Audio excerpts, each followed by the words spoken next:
I woke up to the sound of my neighbor's dog barking at 5 in the morning, just like every other day for the past 3 years. The Arizona sun was already casting long shadows across my small backyard, and I could feel the heat building even though it was barely dawn. Before we jump back in, tell us where you're tuning in from, and if this story touches you, make sure you're subscribed, because tomorrow I've saved something extra special for you. My name is Angel Martinez, and at 74 years old, I've learned that mornings are the only peaceful part of my day. The house felt emptier than usual as I shuffled to the kitchen in my worn slippers. It's funny how a place can feel both too small and too big at the same time. Too small because every corner held memories of my late husband Roberto, and too big because I was the only one rattling around in it now. Roberto had been gone for 5 years, and I still caught myself making 2 cups of coffee instead of 1. My daily routine had become as predictable as the desert sunrise. Coffee first, then the morning news with the volume turned up, because my hearing wasn't what it used to be. After that, I'd check my small garden where I grew tomatoes and peppers, the only things that seemed to thrive in this relentless heat. Roberto used to joke that I could grow anything anywhere, but these days, even the hardiest plants seemed to struggle just like I did. The phone rang just as I was settling into my favorite chair with my second cup of coffee. I glanced at the caller ID and saw my son Marcus's name. My heart did that little skip it always did when one of my children called, even though I knew better by now than to get too excited. "Morning, Mom," Marcus said, his voice carrying that familiar tone of duty rather than affection. "How are you feeling today?" "I'm fine, Mijo," I replied, using the Spanish endearment that used to make him smile when he was little. "Just having my coffee and watching the news. How are Brianna and the kids?" They're good. Listen, Mom, I was calling because we need to talk about something important. Can I come by this afternoon? Maybe around 2? My stomach tightened. In my experience, nothing good ever came from conversations that started with, "We need to talk about something important." But I forced cheerfulness into my voice anyway. "Of course, Marcus. Should I make some lunch? I have that ham you like in the refrigerator." "No, don't go to any trouble. This won't take long." The line went dead, and I stared at the phone for a long moment. Marcus lived only 20 minutes away in one of those new housing developments, with perfectly manicured lawns and houses that all looked the same. He was a successful insurance agent with his own office and a staff of 6 people. His wife Brianna ran a boutique clothing store that catered to the wealthy women in Scottsdale.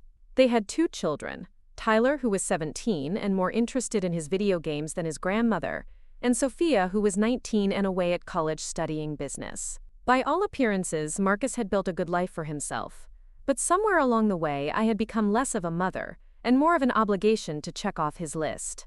Our conversations had grown shorter over the years, our visits more infrequent.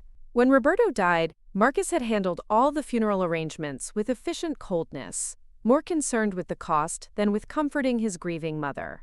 I spent the morning trying to distract myself with housework, but my mind kept wandering to what Marcus might want to discuss. The last time he'd asked for a serious conversation, it was to suggest I consider moving into a senior living facility. "For your own safety," he'd said, though I suspected it was more for his peace of mind than mine. I'd firmly declined then, and I hoped this wasn't another attempt to convince me to give up my independence. At exactly 2 o'clock, I heard Marcus's car pull into my driveway. Through the window, I watched him sit in his air-conditioned BMW for a few minutes, probably finishing a business call. When he finally got out, he was wearing one of his expensive suits despite the 100-degree heat. Marcus had always been particular about his appearance, even as a child. Preparing and narrating this story took us a lot of time, so if you are enjoying it, subscribe to our channel. It means a lot to us. Now, back to the story. He'd inherited Roberto's dark hair and my stubborn chin, but his eyes had grown cold over the years in a way that broke my heart. "Hi, Mom," he said when I opened the door, giving me a quick hug that barely qualified as contact. "You look good. Have you been taking your vitamins?" "Every day," I assured him, leading him into the living room. "Can I get you some iced tea? Or water?" "Water's fine." He sat down on the edge of the couch, his posture suggesting he didn't plan to stay long. "Mom, I wanted to talk to you about your finances." There it was.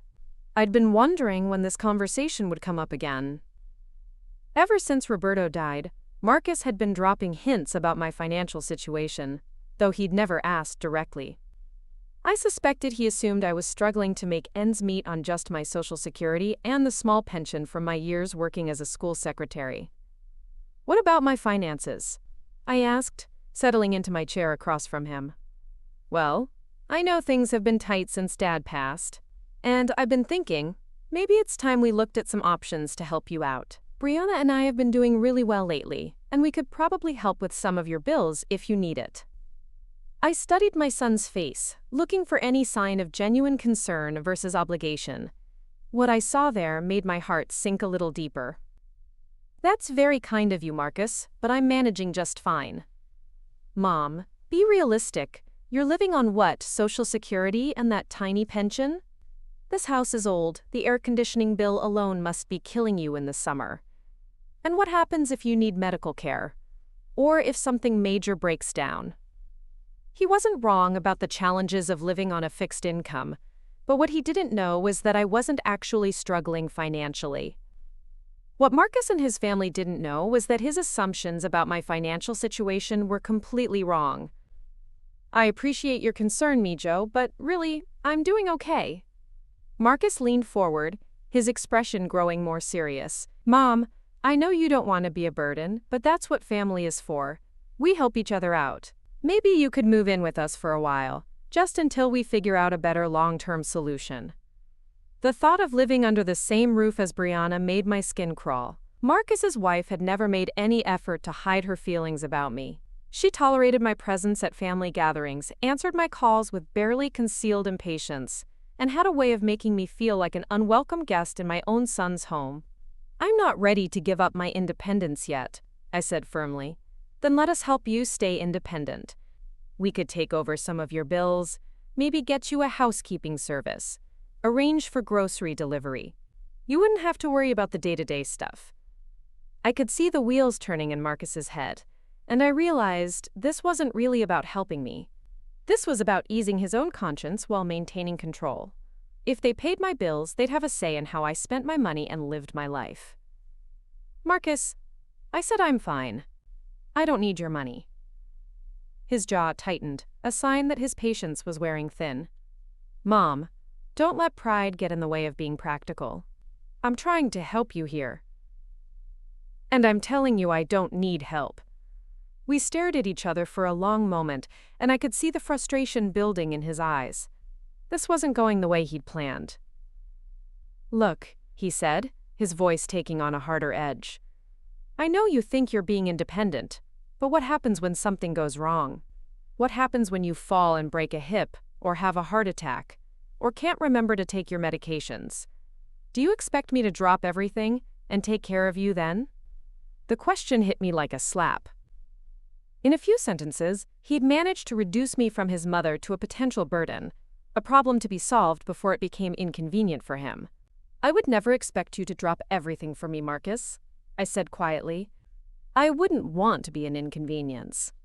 Something in my tone must have gotten through to him because his expression softened slightly. "That's not what I meant, Mom. Of course I'd take care of you if something happened. I just think it would be better for everyone if we planned ahead, you know? Made sure you had the support you needed before you actually needed it." I nodded as if I understood, but what I really understood was that Marcus saw me as a problem waiting to happen. In his mind, I was a poor old woman living alone, too stubborn to accept help, destined to become a burden on my successful son and his family. "I'll think about what you've said," I told him, knowing it would buy me some time and get him out of my house. "Good. And Mom? Talk to Brianna about it too. She's got some good ideas about senior living communities. Some of them are really nice, like resorts." The suggestion that I should discuss my living situation with his wife, who had never shown me an ounce of genuine affection, was almost insulting, but I just smiled and nodded. After Marcus left, I sat in my living room, feeling more alone than I had in months. My own son saw me as a charity case, someone to be managed and contained. He had no idea that the woman he was trying to rescue was far from the helpless victim he imagined. The truth was, I didn't need Marcus's help. because I didn't need anyone's help. What Marcus didn't know, what nobody in my family knew, was that I was far from broke. In fact, I was probably wealthier than Marcus and Brianna combined, though I'd never told them about my financial situation. The secret started 22 years ago when my sister Carmen passed away unexpectedly. Carmen had been 10 years older than me and had never married or had children. She'd worked her entire life as a nurse, living simply and saving every penny she could. When she died, she left everything to me, her only living relative. At first, I thought everything meant her small house and maybe a few $1,000s in savings. But when I met with her lawyer, I discovered that Carmen had been far more financially savvy than any of us had realized. She'd invested in stocks, bonds, and real estate over the decades, building a portfolio worth nearly $2 million. I was stunned.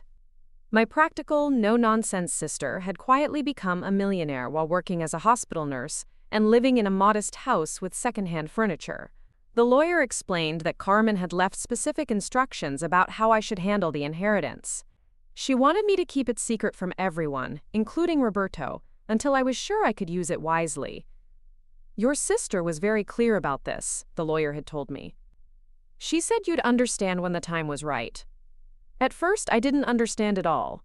Why would Carmen want me to keep such a huge secret from my own husband and son?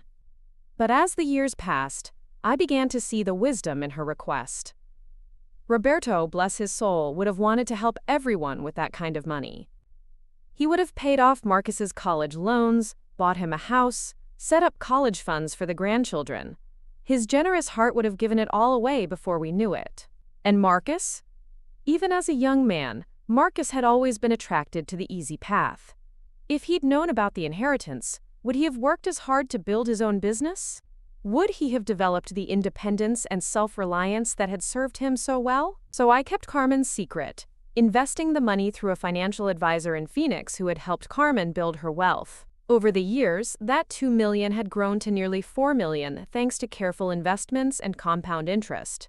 I lived modestly on Roberto's pension and my Social Security, never touching Carmen's money except to reinvest it. The inheritance was my safety net, my insurance policy, my guarantee that I would never be dependent on anyone else. But it was also my burden. Every time Marcus worried about my finances, every time he offered help he couldn't really afford, every time he looked at me with pity for my financial struggles, I felt the weight of the secret I carried. Now, sitting in my living room after his visit, I realized that the secret had created a distance between us that was only growing wider. Marcus saw me as someone who needed rescuing, and I couldn't tell him the truth without seeming like I'd been lying to him for decades. That evening, I called my financial advisor, Robert Chen, at his home number. Robert had been managing my investments for 15 years, and he was one of the few people who knew the truth about my financial situation. Angel, how are you? Robert's voice was warm with genuine affection. I was just thinking about you. The quarterly reports came in, and you're going to be very pleased. That's good to hear, Robert. But I'm not calling about the investments. I need some advice about a personal matter. I told him about Marcus's visit and his assumptions about my finances. Robert listened without interrupting, which was one of the things I appreciated about him.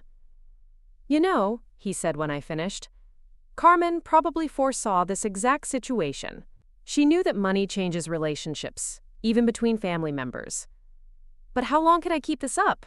Marcus is getting more persistent about wanting to help me financially, and frankly, it hurts that he sees me as someone who can't take care of herself.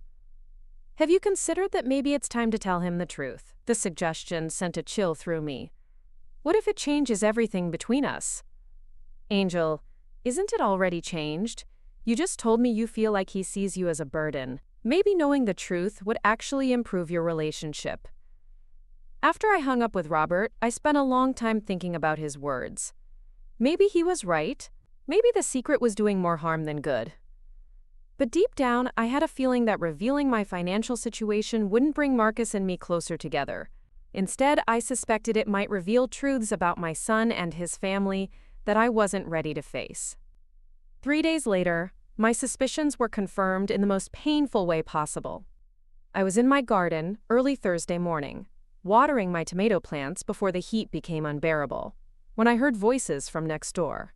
My neighbor's fence was low, and sound carried easily between our yards. At first, I didn't pay attention to the conversation. But then I heard Marcus's voice, and I realized he was talking to Brianna on his cell phone while sitting in his car in my driveway. "No, she's being stubborn about it," he was saying. "I offered to help with bills, even suggested she move in with us temporarily, but she insists she's fine." I couldn't hear Brianna's response, but Marcus's next words made my blood run cold. I know, but what choice do I have? She's my mother. I can't just abandon her, even if she is too proud to accept help. We might have to stage some kind of intervention." Again, Brianna's voice was too quiet for me to make out, but Marcus laughed bitterly. "You're right. We don't need money from a broke old lady anyway. But eventually she's going to be our responsibility whether we like it or not. At least if we help her now, we can control the situation instead of having it dumped on us later." I stood frozen behind my tomato plants, the hose still running in my hand, as the full meaning of his words sank in. This wasn't about love or concern for my well-being. This was about managing an inconvenience, controlling a situation that might become expensive or troublesome for them later. And Brianna's comment about not needing money from a broke old lady cut deeper than any insult I'd ever received. To them, I wasn't Marcus's mother who had raised him, sacrificed for him, and loved him unconditionally. I was just a poor old woman whose financial struggles were an embarrassment to their successful lifestyle. I quietly turned off the hose and went back into my house, my hands shaking with a mixture of hurt and anger. For the first time in 22 years, I truly understood why Carmen had wanted me to keep her inheritance secret. Money, she had known, reveals people's true nature. And what I had just discovered about my son and daughter-in-law's true nature was almost too painful to bear. But as I sat in my kitchen, still processing what I'd overheard, a different feeling began to grow alongside the pain. For too long, I had allowed Marcus and his family to see me as less than I was. I had accepted their pity, their condescension, their assumption that I was a burden waiting to happen. Maybe it was time to show them exactly who Angel Martinez really was. The words, "broke old lady," echoed in my mind for the rest of that morning, like a song I couldn't shake. I found myself replaying the conversation I'd overheard, each repetition making the sting sharper. By noon, I had made a decision that would change everything. I called Robert Chen and asked him to meet me at his office that afternoon. There were things I needed to discuss, plans I needed to make, and secrets that were about to come to light, whether I was ready or not. Robert's office was in a sleek building in downtown Phoenix, all glass and steel that reflected the desert sun like a mirror. I had been there many times over the years, but today felt different. Today, I wasn't just Angel Martinez, the widowed school secretary living on Social Security. Today, I was about to become someone my family had never imagined I could be. "Angel, you sounded upset on the phone," Robert said as his secretary brought us coffee. "Is everything all right?" I told him about the conversation I'd overheard, about Marcus and Brianna's real feelings toward me. Robert's expression grew more serious as I spoke. "I'm sorry you had to hear that," he said when I finished. "But maybe it's a blessing in disguise. Now you know where you really stand. I've been thinking about what you said the other day, about telling Marcus the truth, but now I'm wondering if I should do something more dramatic." Robert raised an eyebrow. "What did you have in mind?" "I want to buy a house, a beautiful house that will make it very clear that I'm not the broke old lady they think I am." Robert leaned back in his chair, a small smile playing at the corners of his mouth. "Tell me more." For the next hour, we discussed my finances in detail. The $4 million had been carefully invested over the years, generating substantial income that I'd been reinvesting. I could easily afford to spend a significant amount without jeopardizing my financial security. "There's a development up in Flagstaff that I've been watching," Robert said, pulling out a folder from his desk. "Mountain Lake Properties. Very exclusive. The kind of place that costs more than most people make in a decade." He spread photographs across his desk, and I felt my breath catch. The houses were magnificent, with floor-to-ceiling windows overlooking a pristine lake, surrounded by towering pine trees. They were the kind of homes I'd only seen in magazines, the kind of place I'd never imagined I could afford. "This one just came on the market," Robert said, pointing to a particularly stunning property. $3 million, 4 bedrooms, 3 baths, private dock, guest house. The works. $3 million. It was almost everything Carmen had left me. But the investments had grown so much that I could afford it and still have plenty left over for living expenses. I want to see it, I said without hesitation. Robert made some calls, and by Friday morning we were driving north through the desert toward Flagstaff. The landscape changed dramatically as we climbed in elevation, the saguaro cacti and desert scrub giving way to pine forests and mountain meadows. The house was even more beautiful in person than it had been in the photographs. It sat on a bluff overlooking a crystal-clear lake, with mountains rising in the distance. The architecture was contemporary but warm, with natural stone and weathered wood that seemed to grow out of the landscape itself. The realtor, a polished woman named Janet, led us through room after room of stunning spaces. Floor-to-ceiling windows framed the lake like living paintings. The kitchen was a chef's dream, with granite countertops and professional appliances. The master bedroom had a fireplace and a private balcony that overlooked the water. The previous owners were from California, Janet explained as we toured the property. Tech executives who wanted a vacation home but ended up using it maybe twice a year. They put it on the market because they're getting divorced and need to liquidate assets quickly. Their loss would be my gain. Standing on the deck, looking out over the lake, I felt something I hadn't experienced in years. I felt powerful, I felt worthy, I felt like someone who mattered. "I'll take it," I said. Janet blinked in surprise. "Don't you want to think about it? Maybe bring your family to see it?" "No," I said firmly. "I've seen enough. Let's make an offer." Robert handled the negotiations, and within a week, I was the owner of a $3 million lake house in Flagstaff. But I wasn't done yet. The next step was furnishing the place, and for this, I hired an interior designer named Patricia, who specialized in luxury mountain homes. Patricia was about my age, with silver hair and impeccable taste, and she seemed to understand exactly what I wanted without me having to explain it. "You want elegance without ostentation," she said during our first meeting. "Luxury that whispers rather than shouts." Exactly. Over the next month, Patricia transformed the house into something that looked like it belonged in a design magazine. Rich fabrics in warm earth tones, original artwork by local artists, furniture that was both beautiful and comfortable. She even arranged for a housekeeping service and a landscaping crew to maintain the property. But the real surprise came when Patricia suggested I consider hiring a personal assistant.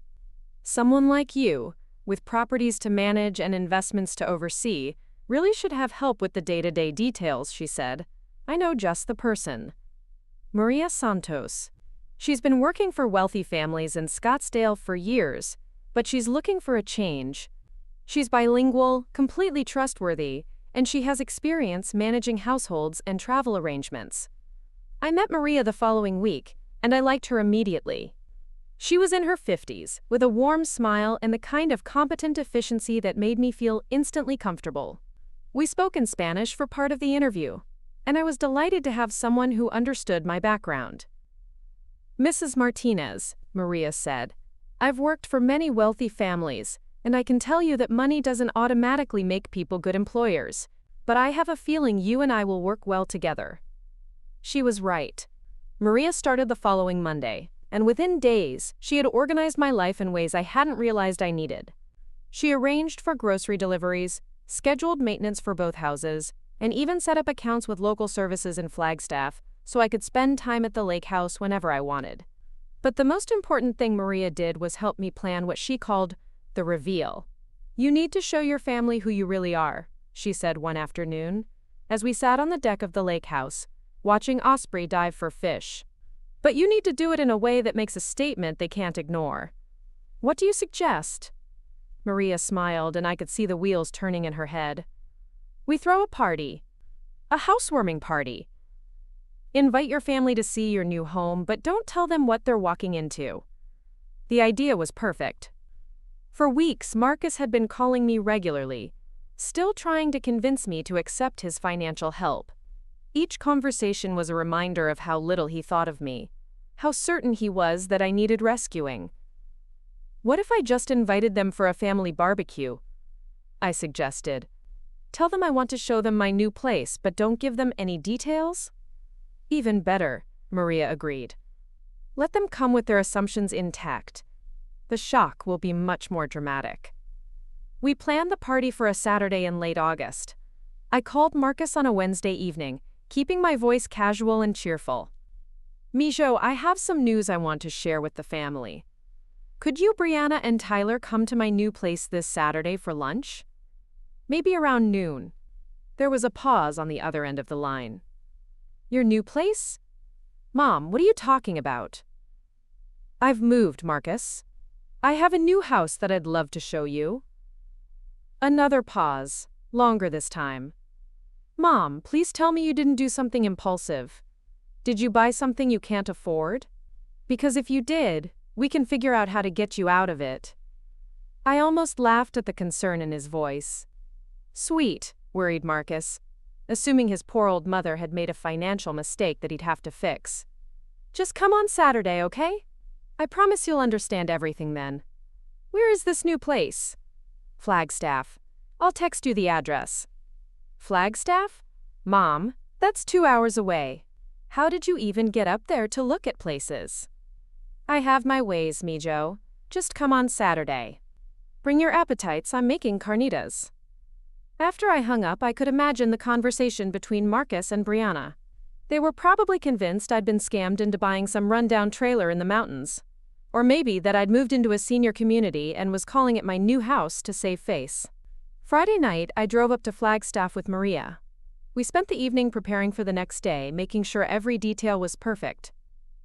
The house gleamed from Patricia's recent updates, the refrigerator was stocked with food for the barbecue, and fresh flowers brightened every room. Saturday morning dawned clear and beautiful, with the kind of crisp mountain air that made me feel 20 years younger.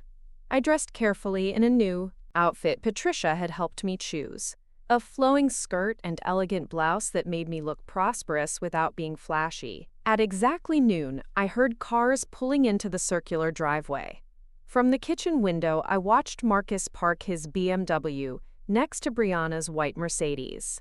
Tyler got out of the back seat, looking around with the confused expression of a teenager who'd been dragged somewhere he didn't want to be. But it was the expressions on Marcus and Brianna's faces that made my heart race. They stood in the driveway for a long moment, staring up at the house with their mouths slightly open. I took a deep breath and walked to the front door, smoothing my skirt and checking my hair in the hallway mirror.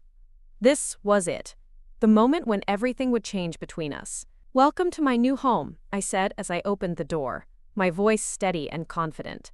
Marcus looked like he'd been struck by lightning. His eyes moved from me to the house behind me, to the lake visible through the floor-to-ceiling windows, and back to me again. Mom, he said slowly, what is this place? This is where I live now, I said simply. Come in, let me show you around. Brianna hadn't said a word yet. She was standing slightly behind Marcus, her perfectly made-up face frozen in an expression of complete shock. I could practically see her mental calculator working, trying to figure out how much this house had cost. Tyler, at least, was honest in his reaction.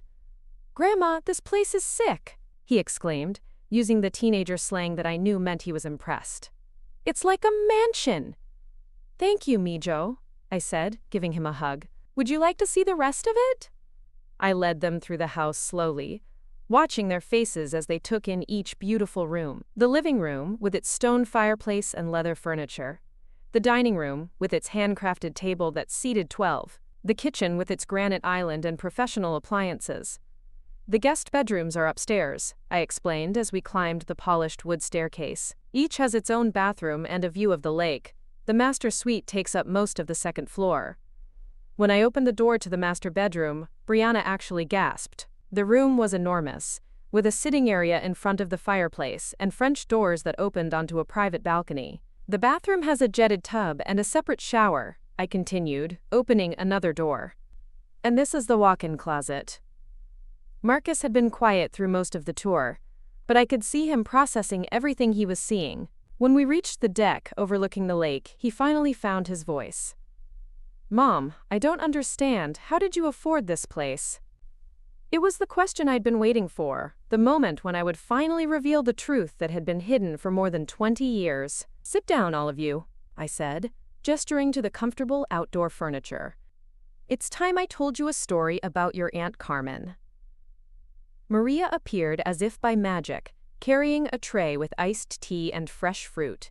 She set it on the table and disappeared again without a word, but not before giving me an encouraging smile.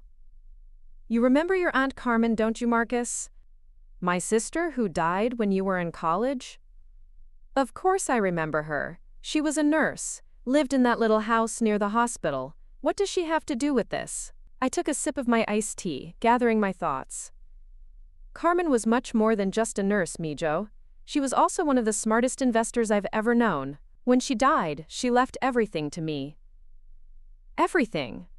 Brianna spoke for the first time since entering the house. But she lived so simply. She drove that old car, never went anywhere fancy. That's because Carmen believed in living below her means, so she could invest the difference. For 40 years, she put money into stocks and real estate, reinvesting every dividend, every gain. When she died, her estate was worth almost $2 million. Marcus's face had gone completely white. $2 million? And she left it all to you? Every penny. But Carmen made me promise to keep it secret, until I was sure I could use it wisely.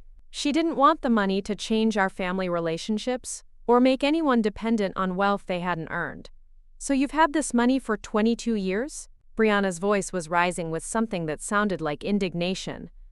All this time, while we've been working and saving and struggling, you've been sitting on millions of dollars? Not sitting on it, Brianna, investing it, growing it. That $2 million has become almost $4 million over the years. The number hung in the air between us like a bomb that had just exploded. Tyler looked confused, as if he couldn't quite grasp the magnitude of what I was saying. Marcus looked stunned. But Brianna looked angry, and her anger was building by the second. $4 million, she repeated slowly. $4 million that you never told us about. $4 million that you let us worry about you not having. I never asked you to worry about my finances. But you let Marcus think you needed help. You let him offer to pay your bills, to take care of you, when all along you were richer than we are.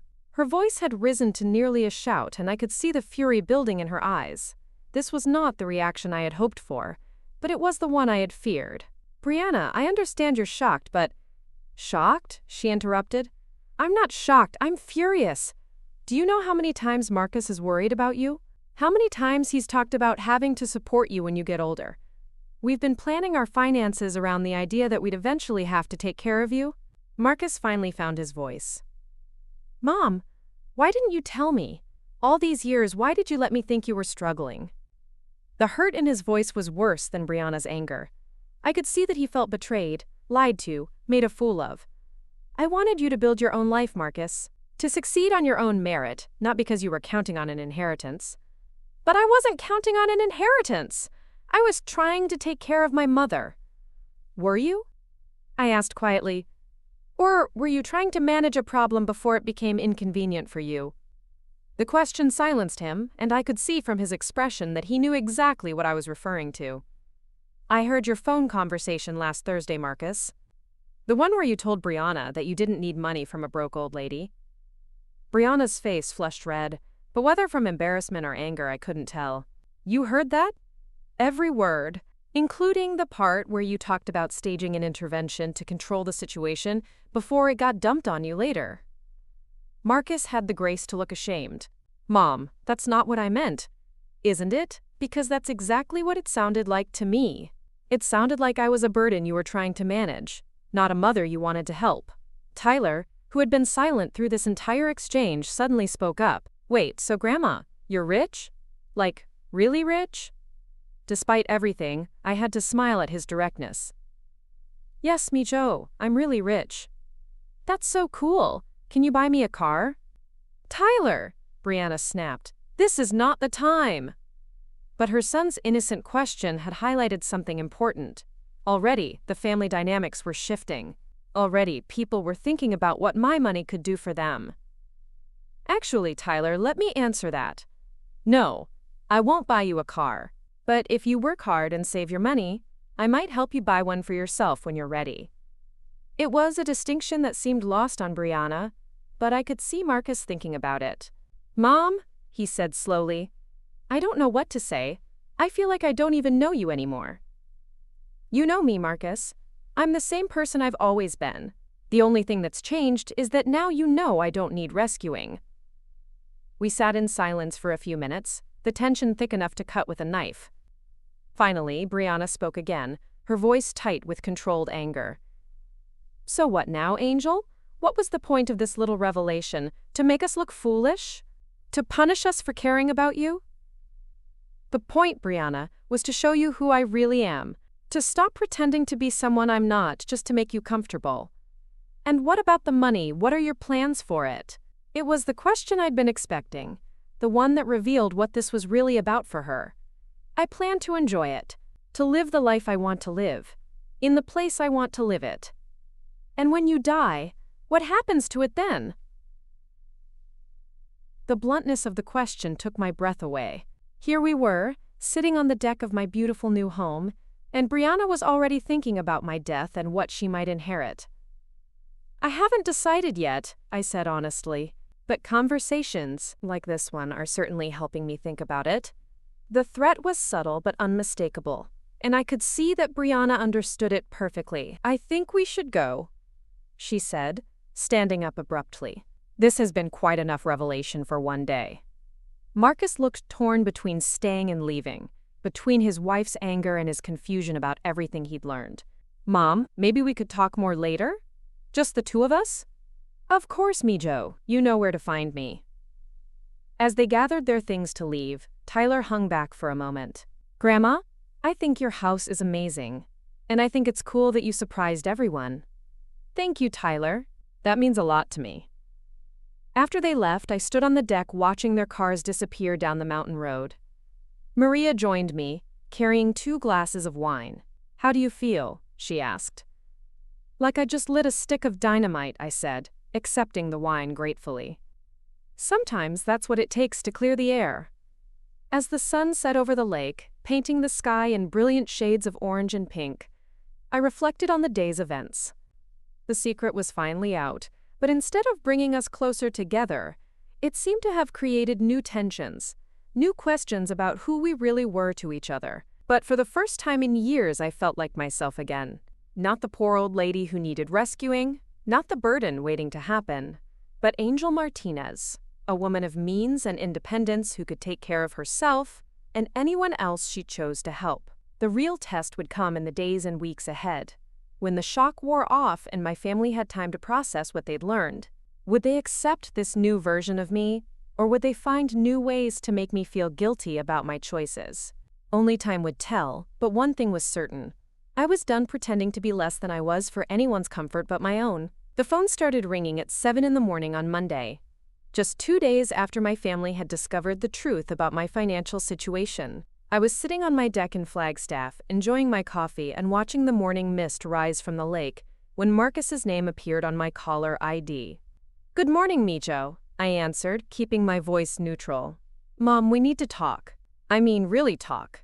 Not like the other day when everyone was so shocked they couldn't think straight." "I'm listening. Can I drive up there today? Alone. Without Brianna or Tyler. I think we need to have a conversation just between the two of us." I could hear something in his voice that I hadn't heard in years. A vulnerability that reminded me of the little boy he used to be when he'd done something wrong and needed to confess. "Of course you can come. But Marcus, I want you to understand something. I'm not the same person you thought I was last week, and I'm not going back to pretending to be her." "I know, Mom. I'm beginning to understand that. I'll be there around noon." After I hung up, I found myself both nervous and curious about what Marcus wanted to say. Part of me hoped he was coming to apologize, to acknowledge that his assumptions about me had been wrong. But another part of me worried that this was just another attempt to manage the situation, to find a way to get back to the comfortable dynamic where I was the grateful mother, and he was the dutiful son. Maria arrived at 10, as she did every Monday, to help coordinate my week and handle any business that needed attention. She found me pacing around the kitchen, unable to concentrate on anything. "Mrs. Martinez, you seem anxious today. Is everything all right?" "Marcus is coming to talk. Alone. I'm not sure what to expect." Maria smiled knowingly. In my experience, when adult children ask to talk to their parents alone after a shock like Saturday, it usually means one of two things. Either they're coming to apologize and try to rebuild the relationship, or they're coming to negotiate for what they think they deserve. Which do you think it is with Marcus? I think your son is a good man who's been influenced by a wife who sees everything in terms of money and status. The question is whether he's strong enough to think for himself when it really matters. At exactly noon, I heard Marcus's BMW coming up the gravel driveway. Through the window, I watched him sit in the car for several minutes before getting out, just like he'd done at my old house in Arizona. But this time, when he emerged, his shoulders looked different, less confident somehow. "Hello, Mom," he said when I opened the door. He hugged me, and this time it felt real, not the perfunctory embrace I'd grown accustomed to. "Come in, Mijo. Are you hungry?" I made sandwiches. "That would be nice." We settled at the dining room table, the same one where we'd sat in awkward silence just 2 days before. But today felt different. Marcus seemed smaller somehow, less sure of himself. "Mom, I owe you an apology," he said before taking a bite of his sandwich. Several apologies, actually. I waited for him to continue, not wanting to make this easier for him than it needed to be. "First, I'm sorry for the things I said about you to Brianna. The conversation you overheard in your driveway. That was cruel and disrespectful, and you didn't deserve it. Thank you for saying that. But I'm also sorry for something bigger than that. I'm sorry for treating you like a burden instead of my mother. For seeing you as a problem to be solved instead of a person to be loved." His voice caught on the last words, and I could see tears forming in his eyes. "Marcus, no, let me finish. I need to say this. Somewhere along the way, I stopped seeing you as the woman who raised me, who sacrificed for me, who loved me unconditionally. I started seeing you as an obligation, something I had to manage to feel good about myself as a son." The honesty in his words hit me harder than I'd expected. This was the conversation I'd been hoping for but also dreading. "Why do you think that happened?" I asked gently. Marcus was quiet for a long time, staring out at the lake. "I think it started when Dad died. I was so focused on handling all the practical stuff, the funeral arrangements, the paperwork, the logistics. And you seemed so lost, so fragile. I guess I got into the habit of thinking of you as someone who needed taking care of instead of someone who was grieving."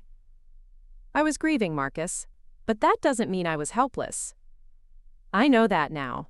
But at the time, it felt easier to put you in a box labeled Mom who needs help than to deal with the complexity of who you really were." "And Brianna? How did she influence this?" Marcus's expression tightened. "Brianna has very strong opinions about family obligations. She believes that successful people shouldn't be dragged down by relatives who can't keep up financially." "And you agreed with her?" "I thought I did. It seemed practical, logical. Take care of the problem before it becomes a crisis." "Except I was never a problem, Marcus. I was your mother." "I know. God, Mom, I know. And the worst part is that even if you had been struggling financially, even if you had needed help, that still wouldn't have made you a burden. It would have made you family." We sat in silence for a few minutes, both of us processing the weight of what he'd admitted. "There's something else I need to tell you," Marcus said finally. "Something that's been eating at me since Saturday." "What is it?" "When I saw this house, when I realized how wealthy you are, my first thought wasn't happiness for you, or pride in your independence. My first thought was anger that you'd hidden it from me. I can understand that. But then, driving home, I realized why I was really angry. I was angry because it meant I'd been wrong about you. It meant that all my assumptions, all my justifications for treating you the way I did, were based on a lie I'd told myself." "What lie was that?" "That you needed me more than I needed you. That I was the successful one taking care of the struggling parent. It was easier to be the dutiful son helping his poor mother than to admit that maybe you were doing just fine without me." The insight was more perceptive than I'd expected from Marcus, and it gave me hope that maybe we could rebuild our relationship on more honest ground. "And how do you feel about that now?" I asked. Ashamed, confused, but also weirdly relieved. "Relieved? Yeah, because now I don't have to worry about you anymore. I don't have to feel guilty about not calling enough, or not visiting enough, or not taking care of you properly. You can take care of yourself better than I ever could." It was both touching and sad that his relief came not from my happiness but from the lifting of his perceived obligation. "Marcus, I never wanted you to call or visit out of guilt. I wanted you to do those things because you enjoyed spending time with me." "Did you enjoy spending time with me? These past few years, I mean?" The question caught me off guard with its honesty. "Sometimes," I said carefully. "When you relaxed and we could just talk, yes. But most of the time, it felt like you were checking items off a list. Call Mom, check. Visit Mom, check. Make sure Mom's okay, check." Marcus nodded sadly. "That's probably because I was. Brianna has very specific ideas about what constitutes proper attention to aging parents." "And what do you think constitutes proper attention?" "I'm not sure anymore. I thought it was making sure you were safe and taken care of, but maybe it's simpler than that. Maybe it's just treating you like someone I want to spend time with. That would be a good start." We talked for another hour, and gradually the conversation became easier, more natural. Marcus asked about the house, about my plans for the future, about how I'd managed to keep such a big secret for so many years. For the first time in a long time, he seemed genuinely interested in my thoughts and feelings, rather than just my practical needs. But as the afternoon wore on, I could see him struggling with something else, something he wasn't saying. "Marcus, what's bothering you? There's something else on your mind?" He sighed heavily. "It's Brianna. She's furious about all of this." "Furious about what, exactly?" "About the money. About the secrecy. About the fact that we've been planning our finances around the assumption that we'd eventually need to support you." "But you won't need to support me. Isn't that good news?" "It should be. But Brianna sees it differently. She feels like we've been made to look foolish, like you've been laughing at us behind our backs for years." "I've never laughed at you, Marcus. Not once." "I know that. But Brianna's pride is hurt, and when her pride is hurt, she gets vindictive." A chill ran down my spine. "What do you mean, vindictive?" "She's talking about how unfair it is that you have all this money while we're still paying off mortgages and car loans and Tyler's private school tuition. She keeps saying that if your sister meant for that money to stay in the family, it should be shared with the family." "Carmen left the money to me, Marcus, not to the family. To me.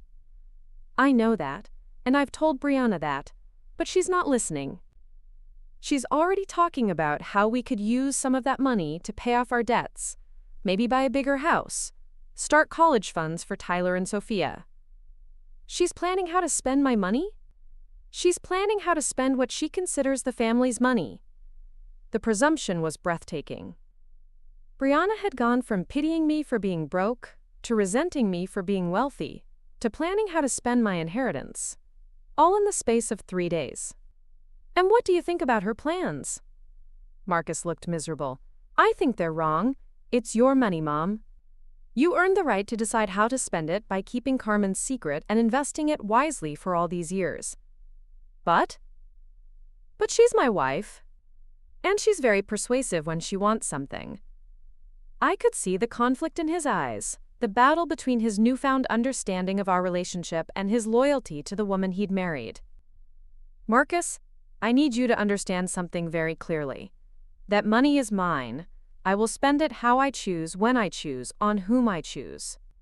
If I decide to leave some of it to you and the children when I die, that will be my decision. But I will not be pressured or manipulated into sharing it while I'm alive. I understand that, Mom, I do. But Brianna needs to understand it too. And if she can't, then we're going to have problems." Marcus was quiet for a long time, staring down at his hands. "She wants to come talk to you," he said finally. "About what?" "About working out some kind of arrangement. Maybe you could help with Tyler's college expenses, or give us a loan to pay off the mortgage on our house." "A loan?" "She thinks that would be fair. We'd pay you back with interest, of course." "Of course." I couldn't keep the sarcasm out of my voice. "Mom, I know how this sounds, but from Brianna's perspective it makes sense. Your family were struggling with expenses and you have more money than you could ever spend. Am I struggling with expenses, Marcus? What do you mean? You said we're struggling with expenses. Do you include me in that we? Because from where I'm sitting, it looks like I'm the only one in this family who isn't struggling with expenses. The point hit home, and Marcus looked embarrassed. You're right. I'm sorry. I meant Brianna and I are struggling with expenses. And why is that my problem? It's not. You're absolutely right. It's not your problem at all. But Brianna thinks it should be. Yes. And what do you think? Marcus was quiet for so long that I thought he wasn't going to answer. When he finally spoke, his voice was barely above a whisper. I think I've been married to Brianna for so long that I've forgotten how to think for myself about things like this.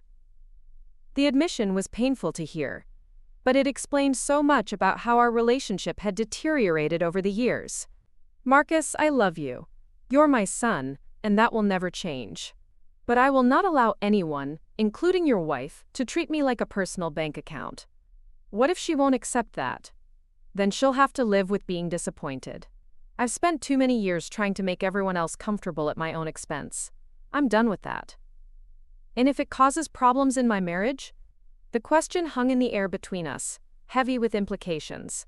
Marcus was asking me to choose between maintaining peace in his household and maintaining my own boundaries. Marcus, I can't make your marriage decisions for you. But I can tell you that giving in to unreasonable demands never actually creates peace. It just encourages more unreasonable demands. After Marcus left that afternoon, I sat on my deck watching the sun set over the lake and thinking about the conversation we'd had. In some ways, it had been the most honest talk we'd had in years. But it had also revealed the depth of the problems we still faced. The next morning, my phone rang early again. This time, it was Brianna. Angel, we need to talk. Her tone was crisp and businesslike, the way she probably spoke to difficult customers at her boutique. Good morning, Brianna. How are you? I'm fine. I think there are some things we need to discuss about your recent revelation. What kind of things? Family things? Financial things? I'd like to drive up there this afternoon if that's convenient. I almost laughed at her assumption that I would simply be available whenever she decided to grace me with her presence. Actually, that's not convenient. I have other plans today. There was a pause, as if she hadn't expected me to say no. What about tomorrow then? Tomorrow's not good either. Angel, this is important. We need to discuss how your new financial situation affects the family. My financial situation doesn't affect the family, Brianna. It affects me. That's not true, and you know it. When one family member has resources that could help others, it becomes a family matter. The entitlement in her voice was stunning. 3 days ago, she'd been talking about not needing money from a broke old lady. Now she was claiming a right to my resources. Brianna, let me be very clear about something. My money is my money. I didn't earn it to solve your problems or fulfill your dreams. I earned it by being the person my sister trusted to handle her legacy responsibly. But family helps family, Angel. That's what being part of a family means. You're absolutely right. Family does help family. When did you last help me with anything? The question silenced her for a moment. I help you all the time. I invite you to family gatherings. I include you in our lives. You tolerate my presence at events you would hold anyway. That's not help, Brianna. That's basic courtesy. Look, I don't want to argue with you. I just think we should sit down and discuss this like adults. Maybe we can work out some arrangement that benefits everyone. What kind of arrangement? Well, Tyler's going to need money for college soon. And Marcus and I have been talking about expanding the boutique, maybe opening a second location. A loan from you could really help us take advantage of some opportunities. There it was, laid out as plainly as possible. She wanted my money, and she was framing it as a family obligation. Brianna, do you remember what you said about not needing money from a broke old lady? Another pause. I was upset. I didn't mean it the way it sounded. How did you mean it? I just meant that we're doing fine on our own. We don't need charity. But you do need loans? That's different. A loan is a business arrangement. And what makes you think I'm interested in going into business with you?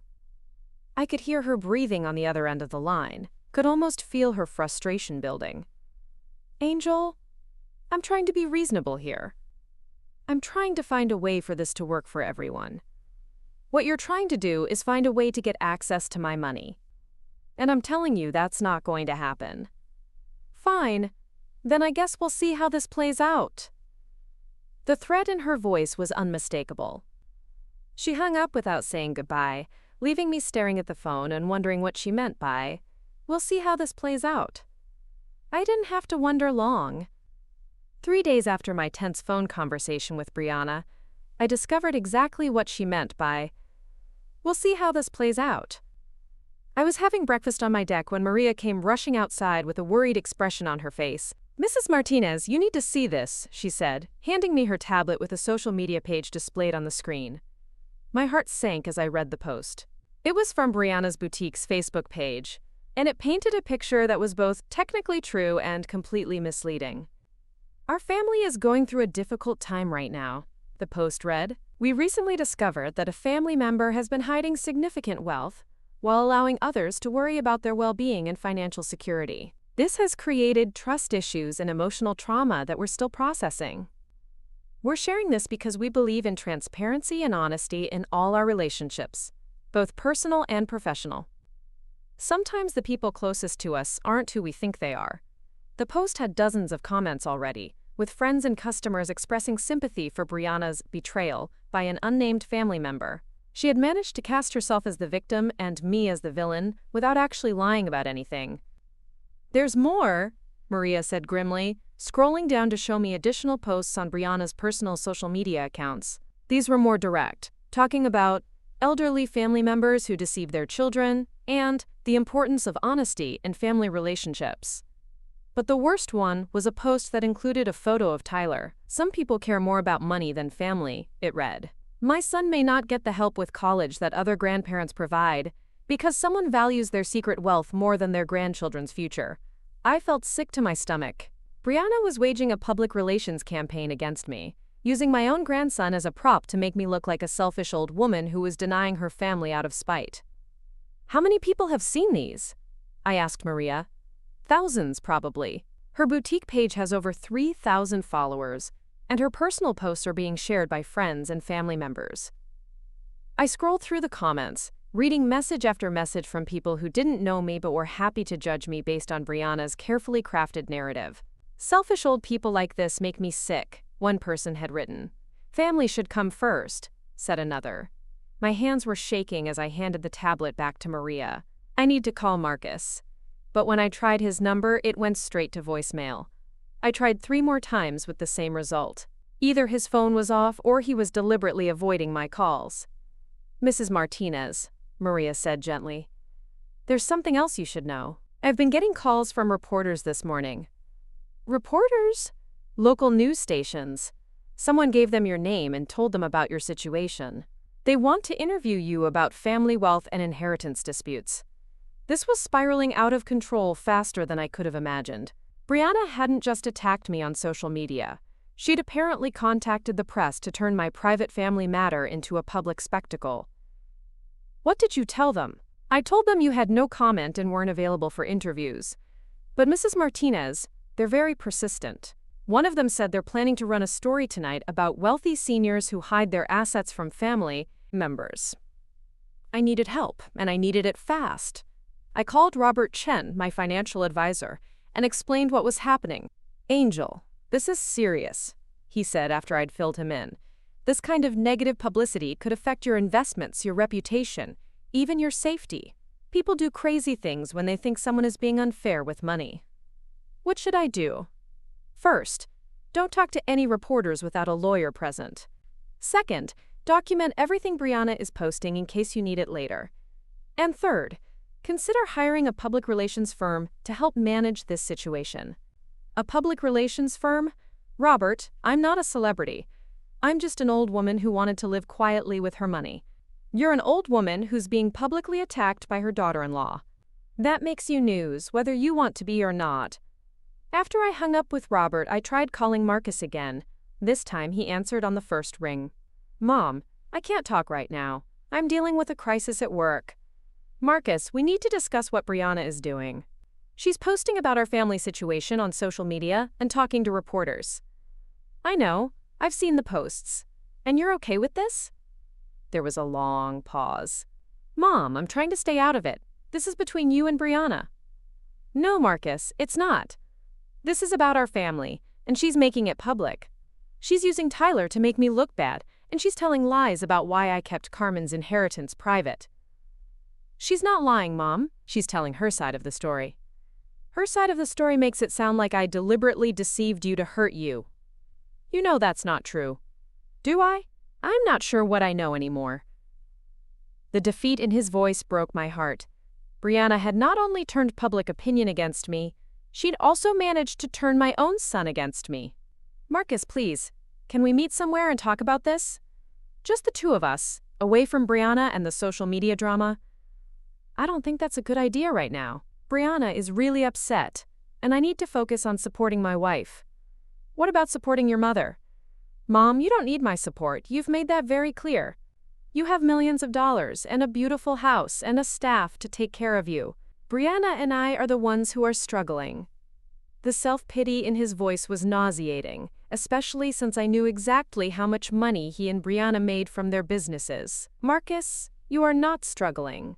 You live in a $500,000 house and drive luxury cars and send Tyler to private school. And we work our asses off for all of that while you sit in your lake house, spending money you never told us you had. There it was. The resentment had been building since Saturday, fed by Brianna's manipulation and his own wounded pride. I work for my money too, Marcus. I work by managing investments and making smart financial decisions and living below my means. Just because it's not the same kind of work you do, doesn't mean it's not work. You know what, Mom? I can't do this right now. I have actual problems to deal with. He hung up, leaving me staring at the phone in disbelief. My own son had just dismissed my concerns as unimportant compared to his actual problems. That afternoon, the first news story aired on a local Phoenix television station. Maria and I watched it together in horrified fascination, as a reporter stood outside my old house in the desert, describing how a wealthy widow had hidden millions from her family, while living modestly and accepting offers of financial help from her struggling son. They didn't use my name, but anyone who knew our family would recognize the details. The story included interviews with neighbors who described me as a quiet woman who kept to herself and seemed very modest and careful with money. The reporters speculated about the psychological motivations behind my secrecy and whether elderly people should be required to disclose their assets to family members who might need to plan for their care. It was humiliating and infuriating and deeply unfair. But worse than the news story were the online comments that followed. Hundreds of people who didn't know me were calling me selfish, manipulative, and cruel. Someone had even figured out my name and posted it in the comments, along with speculation about where I lived now. Mrs. Martinez, Maria said quietly, I think we need to consider hiring security. Security? Maria, don't you think that's a bit dramatic? Look at these comments. People are talking about finding you and confronting you directly. Some of them are even making threats. She was right. Mixed in with the general condemnation were specific threats about what people would like to do to selfish old witches like me. Most of them were probably just keyboard warriors venting online. But it only took one unbalanced person to turn a threat into action. That evening, I called my lawyer, David Rodriguez, who had handled Carmen's estate and my will. I explained the situation and asked for his advice. Angel, you need to be very careful here, he said. Brianna is being smart about how she's attacking you. She's not saying anything that's technically defamatory, but she's creating a narrative that makes you look bad. The problem is, fighting back publicly might just make things worse. So what do you suggest? Document everything. Screenshot all her posts. Save all the news stories. Keep records of any threats you receive. If this escalates to the point where she's actually interfering with your financial affairs or safety, we'll have grounds for legal action. And in the meantime, you ride it out and hope it blows over. These social media storms usually do, but it might take a few weeks. A few weeks felt like an eternity when I was trapped in my house, afraid to go out in public for fear of being recognized and confronted. The next morning brought a new development. Tyler called me directly, which was unusual since he normally communicated with me only through his parents. Grandma? It's Tyler. Hello, mijo. How are you? I'm okay, I guess. But I wanted to ask you something. Mom has been posting all this stuff online about you, and some of my friends have seen it. They're asking me questions I don't know how to answer. What kind of questions? Like, why didn't you tell us you were rich? And are you really not going to help pay for my college? The pain in his voice was clear, and I realized that Tyler was caught in the middle of this mess without really understanding what was happening. Tyler, can I ask you something? Before Saturday, when you thought I was just a regular grandmother living on Social Security, how did you feel about me? I loved you, Grandma. You're my grandmother. And how do you feel about me now? I'm confused. I mean, it's cool that you have this awesome house and everything, but I don't understand why it had to be a secret. What has your mother told you about why I kept it secret? She said you didn't trust us. She said you thought we were only interested in your money. I closed my eyes, feeling the weight of Brianna's manipulation. She had taken my decision to honor Carmen's wishes and twisted it into a personal attack on the family. Tyler, do you remember your great-aunt Carmen? My sister? Sort of. She was the nurse, right? She died when I was little. That's right, when Carmen died, she left me some money. But she made me promise to keep it secret until I was sure I could use it wisely. She was worried that money would change our family relationships. But why would money change anything? It was such an innocent question, and I wished I could give him an innocent answer. Because sometimes when people find out someone has money, they start thinking about what that money could do for them instead of just enjoying the relationship for what it is. Is that what's happening now? What do you think? Tyler was quiet for a long time. I think Mom is really mad that you didn't tell us. And I think she thinks you should help pay for stuff since you can afford it. And what do you think? I think it's your money and you should get to decide what to do with it. But I also think it would be cool if you wanted to help with college. The honesty in his response was refreshing after days of manipulation and drama. Tyler, let me ask you something else. If I help you with college, should I also help every other grandparent's grandchild who needs college money? That's different. I'm your grandson. But there are lots of grandparents who can't afford to help their grandchildren with college. Should those kids be angry with their grandparents? No, because their grandparents don't have the money to help. So the anger isn't really about the relationship between grandparents and grandchildren. It's about the money. I could almost hear him thinking on the other end of the line.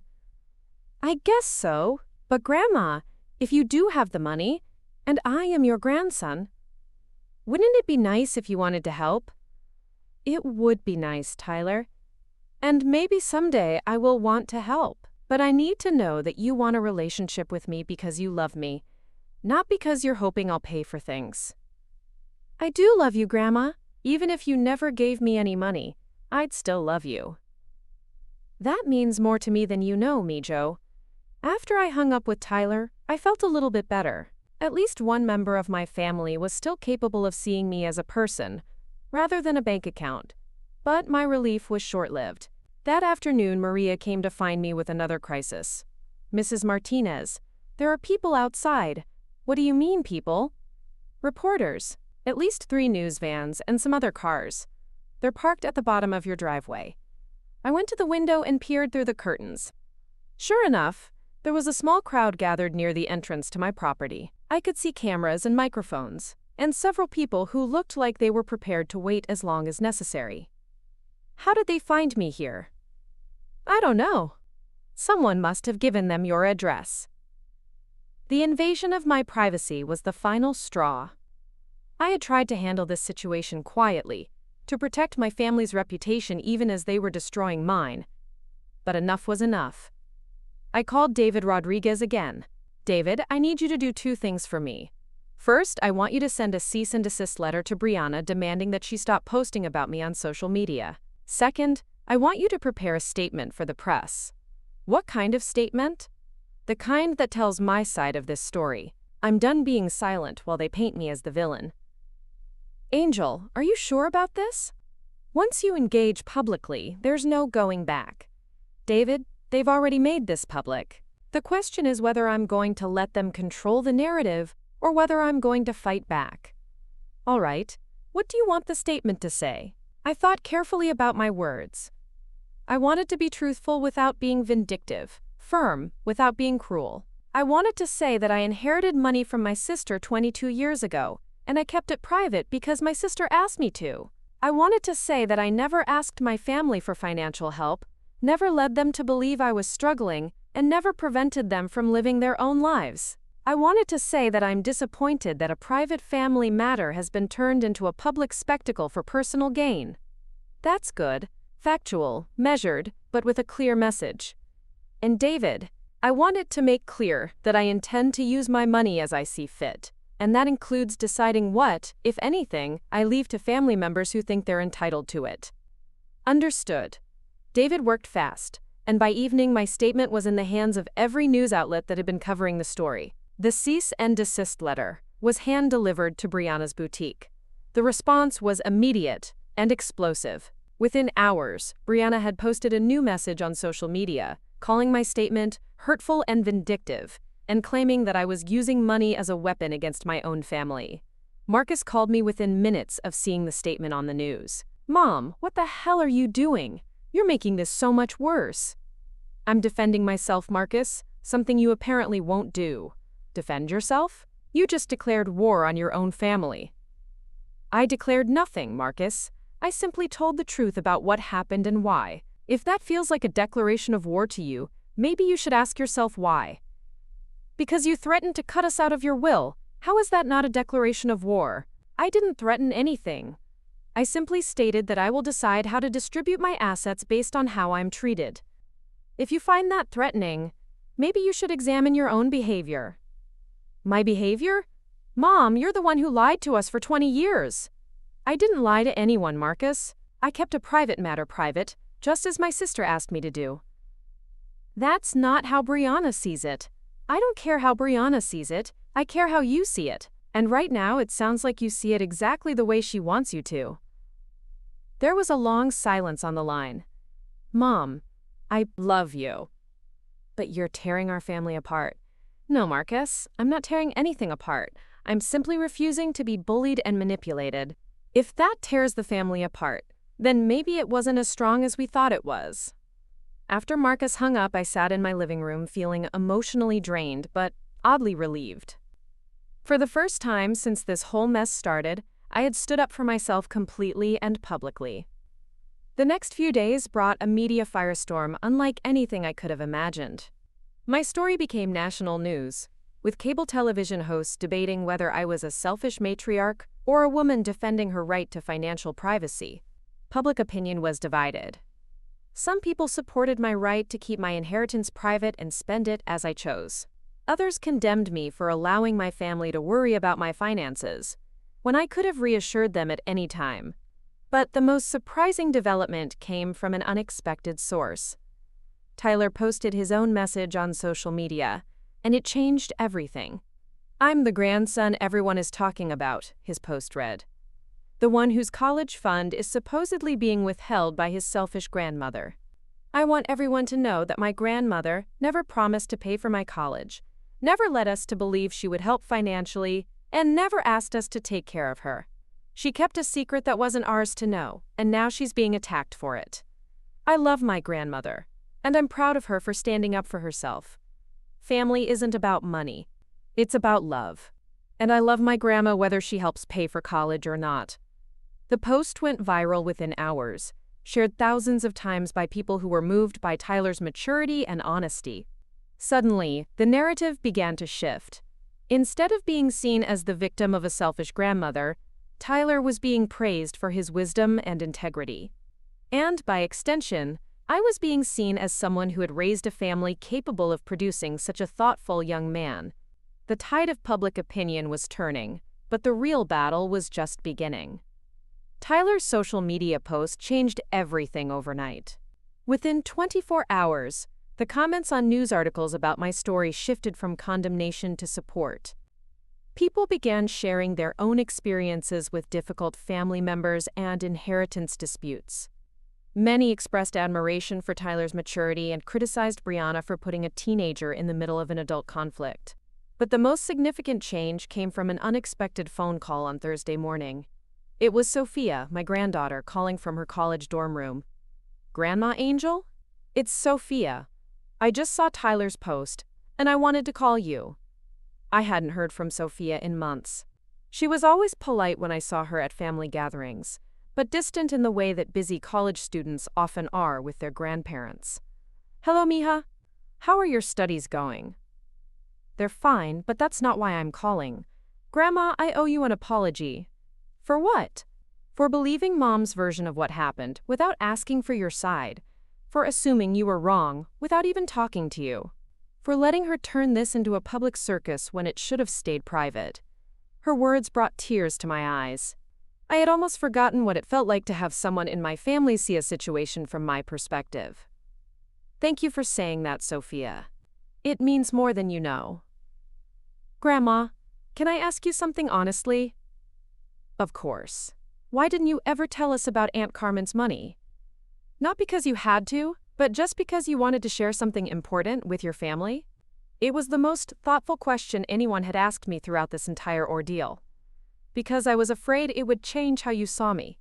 I was afraid you'd start thinking of me as someone who had money instead of just as your grandmother who loved you." "But didn't keeping it secret change things too? Didn't it make you feel like you had to pretend to be someone you weren't?" The insight from my 19-year-old granddaughter was startling. "You're right, mija. It did. And maybe that was a mistake." "I don't think it was a mistake exactly. I think you were trying to protect something precious, and you did the best you could. But, Grandma, we loved you before we knew about the money, and we love you now that we know. At least, Tyler and I do." "What? About your parents?" Sophia was quiet for a moment. "I think Dad loves you, but he's confused and hurt.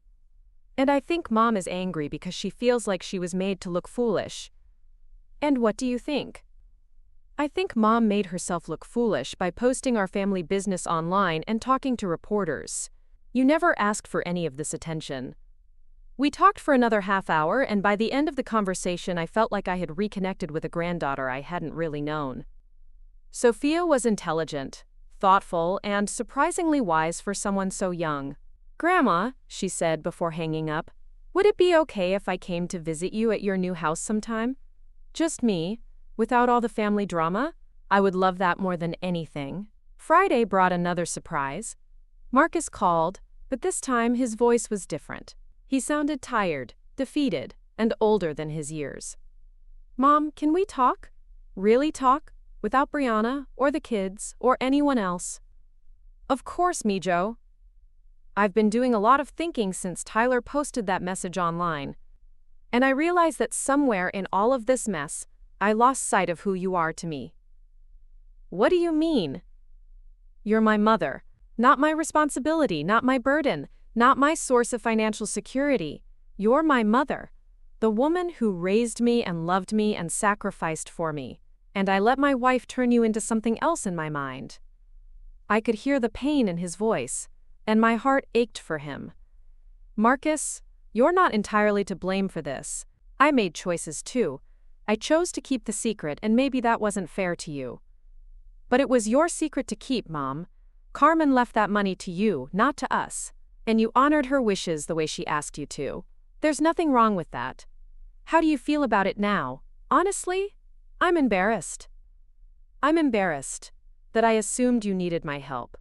I'm embarrassed that I talked about you the way I did. I'm embarrassed that my wife turned our private family situation into a public spectacle. And Brianna, how does she feel?" Marcus sighed heavily. "Brianna is still angry. She thinks you deliberately humiliated her by revealing your wealth the way you did.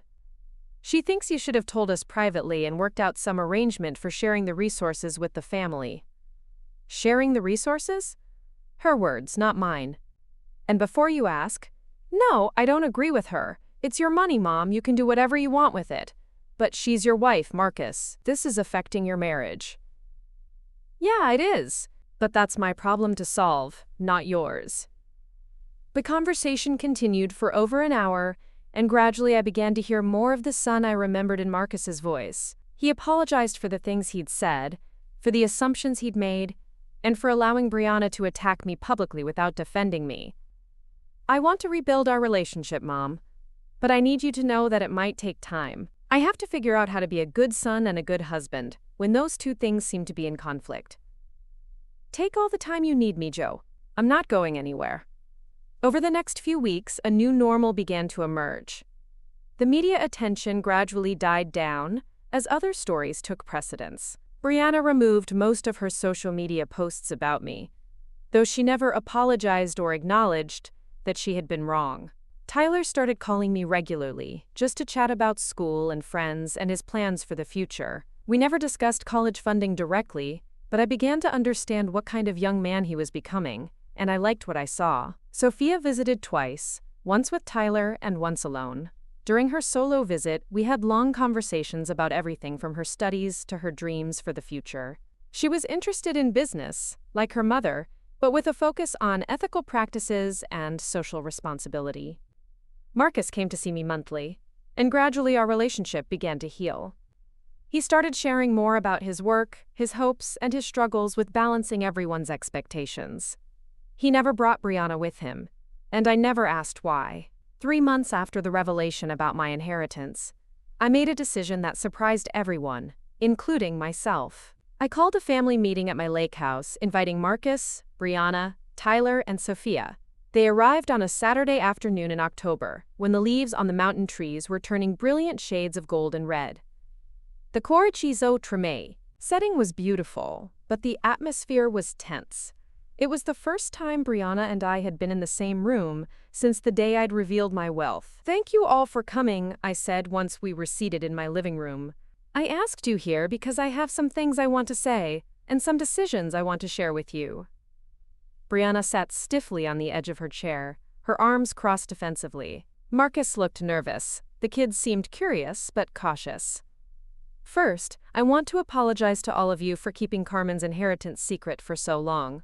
I thought I was protecting our family relationships, but I realize now that secrets can be just as damaging as the truths they're meant to hide." I looked directly at Marcus. "I'm sorry for letting you worry about my financial security when you had enough pressures of your own." Then I turned to Tyler and Sophia. "And I'm sorry for putting you in a position where you had to choose sides in an argument between the adults in your family."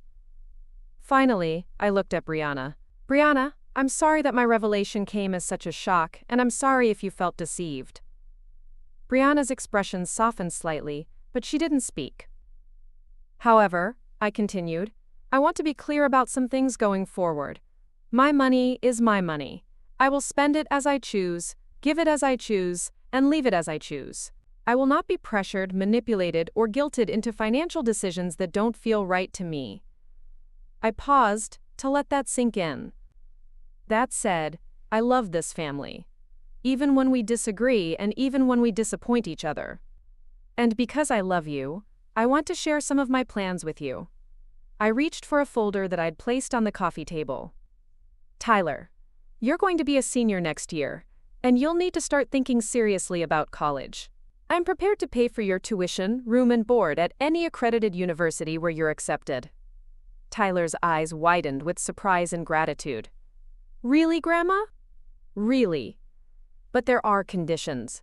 You have to maintain a 3.0 GPA, you have to graduate in 4 years, and you have to call me at least once a month just to talk, not because you need anything." "I can do that." "Sophia, you're already in college, but I know you're taking out loans for expenses your parents can't cover. I'm going to pay off your existing student loans and cover the rest of your education costs, with the same conditions I gave Tyler." Sophia looked like she might cry. "Grandma, that's incredibly generous."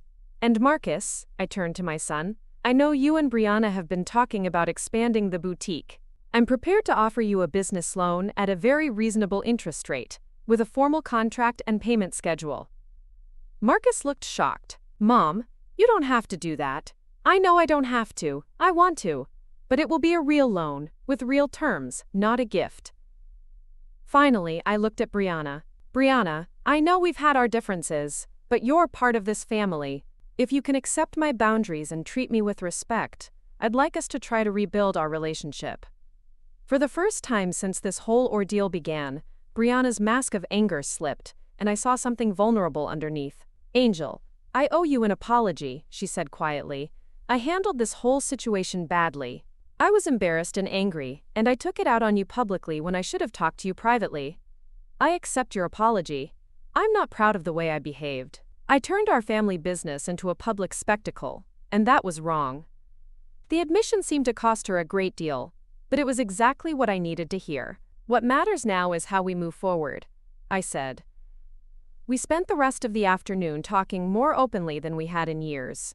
Boundaries were established, expectations were clarified, and for the first time in months, we felt like a family again. That evening, as they were preparing to leave, Tyler hugged me tightly. Grandma, thank you for everything. But mostly, thank you for standing up for yourself.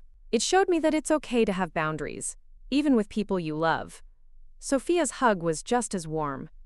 I'm proud of you, Grandma, and I'm excited to get to know you better without all the drama. Marcus hugged me last. I love you, Mom. I'm sorry it took almost losing you for me to remember how to be your son instead of your caretaker. Even Brianna gave me a genuine hug. Thank you for giving me another chance, she said. I'll try to do better.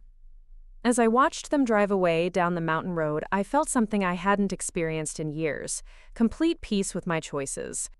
I had stood up for myself, defended my boundaries, and still managed to preserve the relationships that mattered most to me. 6 months later, I was sitting on my deck watching the sunrise over the lake when Maria joined me with the morning coffee. Any regrets, Mrs. Martinez? She asked, settling into the chair beside me. I thought about the question seriously. The past year had been the most challenging of my life, but also the most liberating. No regrets, I said finally. For the first time in decades, I feel like I'm living my own life instead of the life other people expected me to live. Tyler had started his senior year and was calling me every Sunday evening to tell me about his week. Sophia was thriving in college and had declared a major in sustainable business practices. Marcus visited monthly and had started bringing Brianna again, though their marriage was still healing from the stress of our family crisis. The business loan had been formalized, and Marcus and Brianna were making their payments on time. More importantly, they were making the loan payments without resentment, treating it as the business arrangement it was rather than a family obligation. I had also started the Carmen Martinez Foundation for Young Inventors, funding scholarships and grants for promising students who wanted to pursue careers in science and technology. It felt like the perfect way to honor my sister's memory while using the money she'd left me to make a difference in the world. You know what the best part is? I told Maria as we watched an osprey dive for fish in the lake. What's that? I'm not the broke old lady anymore. I'm not the burden waiting to happen or the problem to be managed. I'm Angel Martinez, and I matter. Maria smiled. You always mattered, Mrs. Martinez. Now you just know it. As the sun climbed higher over the mountains, I thought about all the changes the past year had brought. I had lost some illusions about my family, but I had gained something more valuable. The knowledge that I was strong enough to stand up for myself and wise enough to love people, even when they disappointed me. My phone buzzed with a text from Tyler. Can't wait to see you next weekend, Grandma. I have so much to tell you. I smiled and typed back. I can't wait either, Mijo. I love you. And for the first time in years, when I said those words, I knew they came from a place of strength rather than need, from choice rather than obligation. That, more than all the money in the world, was what true wealth looked like. Up next, you've got 2 more standout stories right on your screen. If this one hit the mark, you won't want to pass these up. Just click and check them out.